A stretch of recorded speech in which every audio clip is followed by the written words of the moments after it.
Okay, this is a lesson on the causes of World War One, and then also the U.S. decision to get involved in World War One. So this will work the same way as other notes have worked. I will give you the fill in the blanks, and you can fill those in as we go along.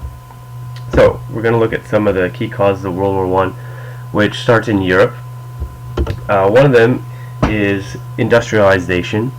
So this had applied to the United States as well in the late 1800s, and so Europe was going through the same thing.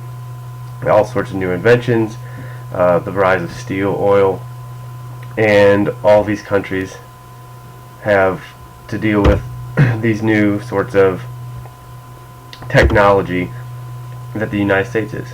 The other is nationalism, which I define as extreme pride in one's country. So it's kind of like a step above patriotism. And both of these things lead to a competition between all the countries of Europe, each one trying to outdo the other.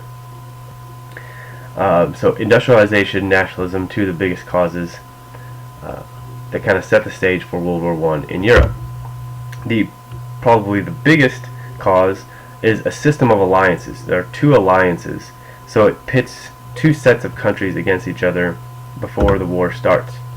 The first is known as the Triple Entente, and this is made up of France, Russia, and the United Kingdom.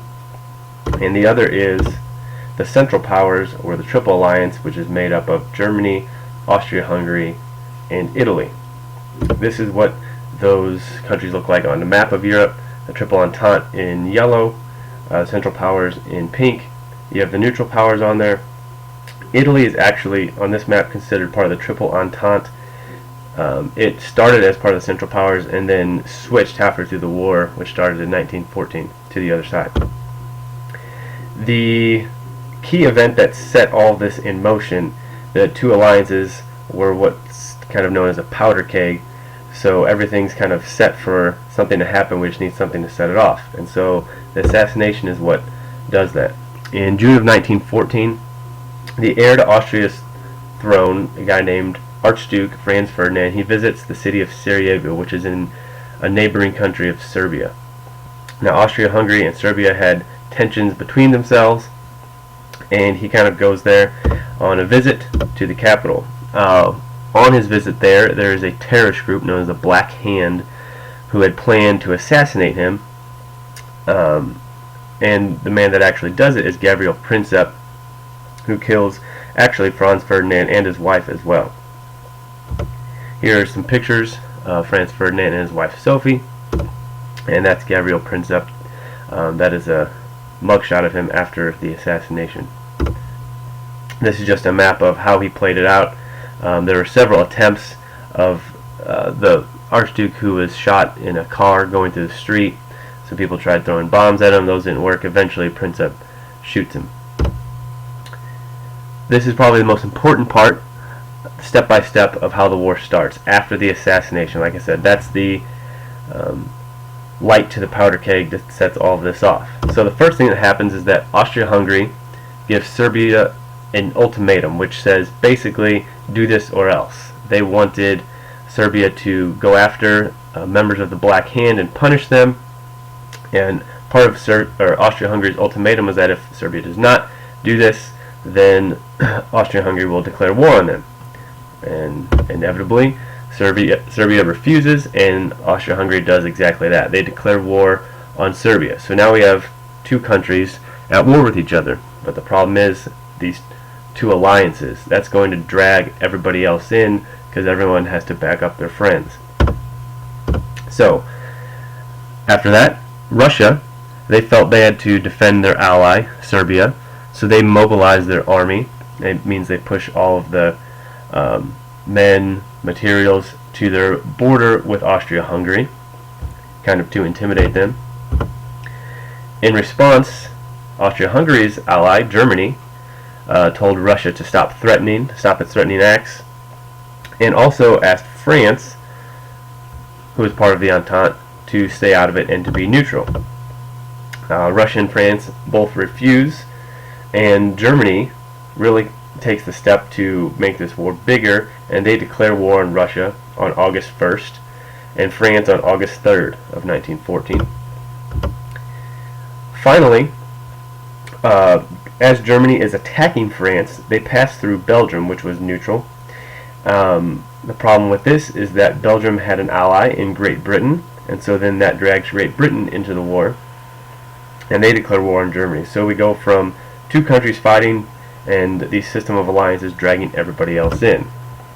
So here's just a quick animation of what happens. Austria-Hungary gives Serbia an ultimatum. Russia moves its troops to the border. There's a tank for you. Germany asks Russia and France to stay out of it. They say no, and Germany attacks France through Belgium, which drags in the United Kingdom to declare war on Germany.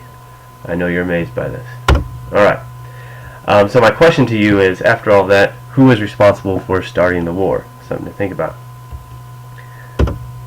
Part of World War I, once it does begin, is it's really considered the first modern war. We have all sorts of new technologies because of the Industrial Revolution. We have planes, submarines, machine guns, tanks, poison gas, flamethrowers, zeppelins, all sorts of new inventions that add a whole new dynamic to warfare. One of the things that Germany starts to do early in the war is what's called unrestricted submarine warfare. And under this, what they did was they would use German subs. They would patrol through the Atlantic Ocean, and basically they would attack ships. The problem is they attacked all ships, including ships that belonged to the United States, which at this time the United States was neutral. It was not part of the war yet, and we had to decide what we were going to do. Part of this, the key event that goes along with this, is about less than a year into the war, the Lusitania was a ship that was sailing from New York and it was going to sail to Britain. There were Americans on it, but it was not just Americans.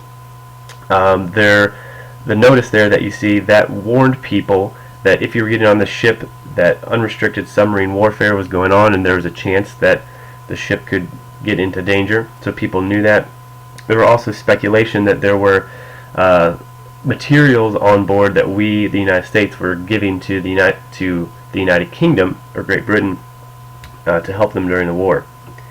What happens is the Lusitania is sunk just basically between Ireland and Great Britain, the islands there, by a German submarine as a result of this unrestricted submarine warfare. So now we have American deaths as a result of this. This is just a news article of the sinking of the Lusitania on May 7th, 1915. And so some of the effects, Woodrow Wilson, the President of the United States at that time, asked Germany to stop unrestricted submarine warfare, and Germany does that temporarily. The other key event here that affects the United States is what's known as the Zimmermann Note. This was quite a ways into the war. This was in February 1st of 1917. And what happened is the German Foreign Secretary, Arthur Zimmermann, that's what it's named after, he sent a note to Mexico saying that they would help Mexico reconquer the land it lost from the United States all the way back in the Mexican-American War if Mexico were to become allies with Germany. This note was intercepted by the British, and then they told us what it said. This is just a map of what used to belong to Mexico before the Mexican-American War, the land that they were trying to get back from this. So the United States hears about this and is obviously outraged. Here's just some samples. You have the message in code there on the left, then it's decoded in the middle, and then what it would look like actually written out on the right there. And this is just what it says, basically, that if Mexico becomes allies with Germany, they'll help them reconquer land in the United States, and also that Germany is going to reinstate unrestricted submarine warfare. So my second question now at this point is, given the Lusitania, given the Zimmermann Note, given the conditions that are going on in World War I, which casualties are the highest anyone had ever seen, casualties actually in the millions, should the United States enter a war that the United States had never gone abroad outside the United States before to fight a war. So should we enter it?